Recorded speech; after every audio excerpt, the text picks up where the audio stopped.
You need to scan some old photos, maybe some old documents such as old birth certificates, maybe old newspaper articles, magazine articles, maybe photos out of magazines. And you want to know the best way to do it. Well, in this video, I'm going to teach you how to properly set up, properly scan photos and documents using your Epson scanner. Now, I have nothing against other scanners, Canon and HP. I find Epson is the best for photo quality scanning, best for speed, best for user friendliness. And we won't even get into that. I have another scanner that just is not user friendly from another manufacturer. I find the Epson ones are much more user friendly. Now, this is going to be specific for documents and photos. In another video, and I'll put a link somewhere around here, either up here or down in the description somewhere, I'm going to talk about how to scan negatives and slides. But in this video, we're going to talk specifically about scanning your photos and your documents. So let's get on with it. So let's get into using your Epson scanner. So we'll double click on the icon. It pops up here. Do you want to allow this app to make changes to your device? Yes, we do. Click on yes, and if this is the first time using it, it's going to come up to this screen. Now, if you've used it before and you haven't changed the screen, it's going to come up to this as well. This is full auto mode. I don't like this mode because it limits what I can do with the program. So I like to take it from full auto mode. We have the choice of home mode, office mode. I like to go to professional mode. Now, a lot of people say, oh no, as soon as you go there, there's just so many decisions to make. Well, there is, but a lot of them just are not needed. They're irrelevant for what you're scanning. But we're going to go through everything here, and we're going to show you what you can do to get all the basic scanning of a print. Now, another video, we're going to go into scanning negatives and slides. This one's going to be for prints. So we're at our professional mode. Up here we have settings. Now, what settings is settings allows you to make different settings for what you're scanning. So if you want to go in here, you can change this to say prints. You can change this to say 5x7 prints, 8x10 prints, and it will take all this information down below and save it in the settings so you don't have to go in every single time and click on all of this different settings. So it's a shortcut is basically what it is. You can use it or you don't have to use it. It's entirely up to you. Now, if you do use this, a little word of advice here. You look at it here and you say, well, why is this all grayed out? You actually have to go in and type something here, and then it'll allow you to save it from here. We're not going to do that today. We're going to do it in a more advanced video a little bit later. But today we're going to use the professional mode, like I said, for scanning prints. Very simple, very straightforward. So document type, you have different choices here. You have reflective, which is scanning something like a newspaper, magazine, or what we're doing today, photos. Or you can take it to film, and you can then select the different types of film that you are going to use. But we're going to keep it on reflective. We're going to be scanning some prints. Now, document source, this is kind of weird because we only have one source. It's a flatbed scanner. This is an Epson. This is a V600. It's a really good scanner. It's a higher end scanner, but it's not really expensive. But it doesn't come with a pass-through. It doesn't come with an auto feature. It doesn't come with anything, just a flatbed. So document table is all we got. Now the next one is exposure type. And this is very important to select the correct one. And you're going to see in a second why. If you see it right now, it's set on photo. If we happen to select document, watch what happens down here at the bottom. And when we go to document, these areas gray out. A lot of people contact me and say, I have a scanner. How do you use these settings? They're all grayed out. Well, that's because you've set it to document. You want to set this to photo if you're doing photos. And I even use it on photos for scanning documents. If I'm scanning, let's say, an old birth certificate, I like it on the photo setting because it allows me to do stuff to it. If you're just scanning just a typewritten page, sure, go for document. But if you're scanning an old document that's got a little bit of fading to it and so on and so forth, I leave it on photo. Now, before we get down into all of this area, we're going to go through and do a quick preview so that it activates this a little bit more friendly, shall we say. So we're going to go in here, we're going to click on preview, and we're going to have it scan a document for us. In this case, it's a couple photos. Now, once we scan the photos, what we can do is we can go in and we can select what we're interested in doing. We're just drawing a marquee around the photo here. And there we are. Now we've selected this photo just for the heck of it. We'll talk a little bit more about this later. But now you can go in and you can select different settings here that are specific for what you're scanning over here. So first of all, color. I only use 48-bit color. Even if I'm scanning something in black and white, and as you can see, black and white is black and white, so don't use that for any pictures whatsoever. But if I was using it as 8-bit grayscale or 16-bit grayscale, I don't even use this. I use everything in 48-bit color, even if it is black and white, and then I convert it later into black and white. So that's the first thing. The next thing, resolution. I get so many people, I'm scanning at the highest resolution and I just don't understand. It's taken so long. Well, this resolution is specific on the size of print that you're scanning. And we're just going to go in quickly here and scan and select this one as well. And I'll show you what I mean by that. So we're going to go in quickly, select this one. Okay, so now we have our little dancing ants around this one. We've got it set to 12,800. We notice this one's a 21 gigabyte file. If we go back to this one, which is a 5x7, it goes up to 31 gigabytes, even though we haven't changed this number. And the reason it does that is it's the size of document that you are scanning. And I get people all the time saying, I'm scanning way up here, or I'm scanning way down here. That's the other thing, is people scan really low res, and I'm only getting a tiny document. Well, yes, you want to scan something so that your document size right here is around between 30 and 60 megapixels. Or, sorry, megabytes, megapixel. You can tell I'm a camera guy. So we'll go in here. We'll say 600 as 5x7 gives us 71 megabytes. So that's pretty darn good. Maybe try 400, 31 megabytes. So I would say for this document here, or this photo here, 400 DPI is about right. So 5x7, 400 DPI, it's about right. But what happens if we select this 4x6 one now? Well, now you look, it's at 21 megabytes. So technically, if we're going to scan that one down here, we should be closer to 600 DPI. So here's a suggestion to you. It's a little trick. Scan in batches so that you're scanning all the same size photos at once. And then you can just leave this setting on one setting. So if we're scanning all 5x7s, we could set it at 400. If we're scanning all 4x6s, we can set it at 600. And you go through and scan, and you get all the file sizes the same. Now, I like the file sizes, like I said, between 30 and 60 megabytes. It's really, here's another little piece of advice. It depends upon how much color, how much density that the picture has as to how high this number will be. It will vary. So you want to watch this so that you're not going crazy, and you want to watch this that you're not going too low. Now, why not scan at this super duper high resolution? And well, one of the big problems with scanning at a high resolution is your scanner and this document or this photo or whatever is on here has only got so much information in it. And to scan at that super high, you're not getting any better prints if you're just making another print at 4x6, or even if you're going up some sizes. It just doesn't make much difference. And again, this is one of these areas that people get so tied into that, whoa, we need the highest resolution possible. No, you don't. Again, this number here, as long as you're getting this number down here, well, and we've actually readjusted it. There we go. Back to 600. As long as you're getting this around the 300 to, or 300, see how far I've gone.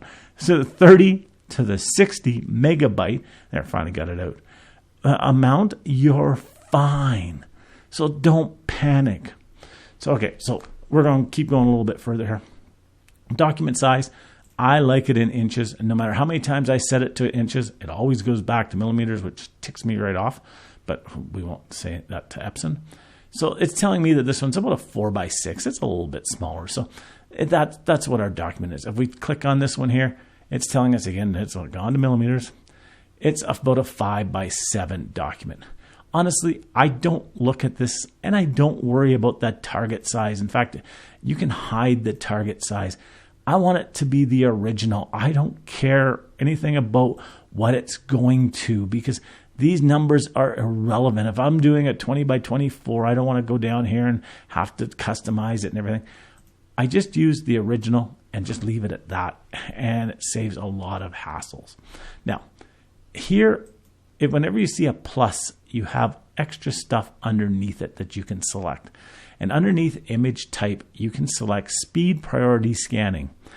I think this is the biggest scam that there is since about anything. I don't see it makes much difference. Maybe it does if your computer's busy doing something, but I've used it on and I've used it off. If there's a difference, it's only in the seconds. So I don't even worry about that setting. So now that we've got all of this, we're going to jump back here so I can explain some of this stuff over here. All right, so I've already shown you how I've gone in and I've used my mouse to draw a marquee around my different objects that I want to scan. If I don't like what I've done, I can hit this button and it will deselect whatever has the dancing ants on it currently. And this is a 4x6, I can say, get rid of that. Now there's nothing selected. I can go through and select the whole screen. I can do whatever I want and I can get rid of it using the erase tool. Now, another word of warning. Don't select the entire screen to scan it, because we don't care about this area. And all this is doing is making our data higher and making larger file sizes. And we don't need this. We don't care about the white. So go in and select the actual image that you want scanned. Now, this zoom, what does zoom do? Click on zoom, goes in, does a real quick preview scan, and it comes up and it just has the image that we selected enlarged for us. If you're doing a whole pile of images, you don't want to do this because it takes way too long on full screen to do it. Leave it at this. Now, we're going to go in here. We're going to delete this so nothing is selected. This icon here says it automatically locates the image. Oh, that sounds like a good thing. Let's click on it. Oh, wait, it's selected 2 images. Oh, let's try that again. Delete. Let's try it again. No, did it again. It's really bad. This does not work unless you got 1 image on it, or it's really basic. It's really simple. This just does not work. So I don't recommend using this. I prefer this. Now, if you do this, if you go in and you highlight this, and oops, I didn't get it exactly right, and my OCD will kick in. There we go. Now, we highlight this image. If we like this box and we have another one down below it that's exactly the same, we hit this button and it creates another set of dancing ants for us. And now we've got the one up there and we got the one down there. That's only if you have 2 images of the same size. It saves you creating a new box for each one. That's all it's for. This obviously didn't fit this, so we'll just go in and delete that.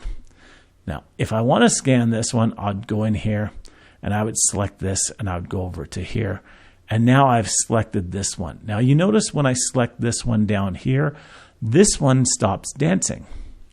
If we want to scan both together, we click on here and it selects both of these images. So when we scan, it's going to scan both of them. If we just want to scan one, you just click on one. If you want to scan that one, you click on that one. If you want to scan all, you click on all. Now, we're going to go into here. On this screen, these 2 settings, they suck. What they do is they change your screen, but they change your screen completely. So unless your images are both the wrong direction, this on this screen I just don't find as useful. Now, if you've done any scanning on any scanners, you're going to note there's a little button up here, and it's called thumbnails. And thumbnails works really good. What it does is it's a more advanced automatically locate image button. And if we click on thumbnails, tell it we don't care, it will actually find the different images on your scanning bed, whether it be prints, whether it be slides, whether it be negatives, whatever, and it'll put them in separate little windows. Now you notice up here, the first one, number 1, it worked actually really well. If we look at it, wow, that's actually, this it doesn't have on it. This is just irrelevant. But it's got this on here. It's done a good job cropping. All right. But we go to number 2, and you notice it's cropped down to just what it thought was the image.